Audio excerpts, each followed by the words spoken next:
Hi, welcome to session 30 of our discussion of how the Frankfurt School governance model, sometimes called critical theory, has become the dominant governance model in the United States. This session completes our discussion of my proposed fourth tenet of the Frankfurt School governance model, reject the media as oppressive, with a brief discussion of how our own polarization is affecting our view of our free press. We broached this third of three possible reasons briefly last session when we discussed the apparent trend that we, I believe by our nature,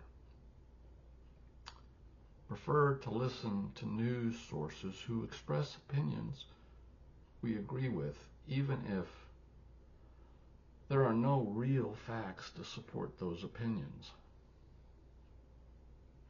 What this implies is that the issues of fake news and irrational opinions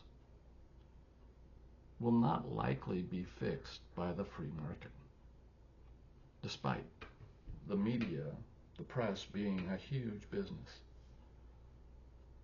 At the same time, it appears that democratically elected governments are disinclined to fix the problem, as they want to see those oxen gored too. Similarly, this is a problem that it is unlikely that self-policing by the professional journalist community can fix, since sources on the internet are frequently not members of the professional journalist community. Thus, we find ourselves in the undesirable position of being dependent on us, the cause of the problem, to fix the problem we caused. Now, I think this is unlikely because of our polarization and our natural, perhaps instinctive preference to find and listen to opinions we agree with, despite there being little factual information to support our opinions. This really leads us to recognize that fundamental to our decision to reject the media as oppressive is our increasing unwillingness to view things impartially and make choices that are not aligned to our own self-interests. Here's the rub. Our polarization causes us to reject factually supported opinions that then increases our polarization.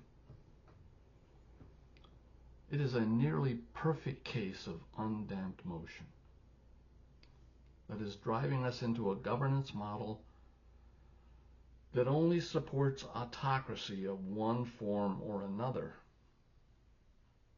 This cycle of increasing polarization cannot support liberal self-governance. This is a good segue. Our increasing unwillingness to view things impartially, rationally based on facts, and make choices that are not aligned to our own immediate self-interests is common toward our movement toward all four of what I see are the tenets of the Frankfurt School governance model.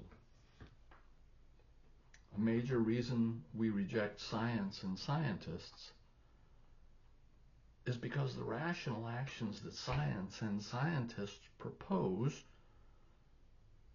do not align to our own immediate and irrational self-interests.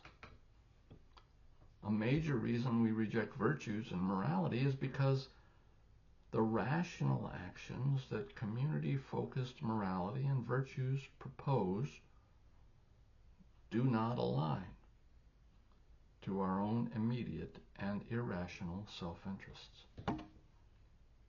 A major reason we atheistically reject organized religion or faithfully flock to dispensational evangelical churches is because the rational actions of neighborliness and gentleness that traditional denominations propose do not align to our own immediate and irrational self-interests. And finally, a major reason we reject traditional mainstream media and listen instead to unprofessional online media is because the rational conclusions and opinions that the mainstream media propose do not align to our own immediate and irrational self-interests.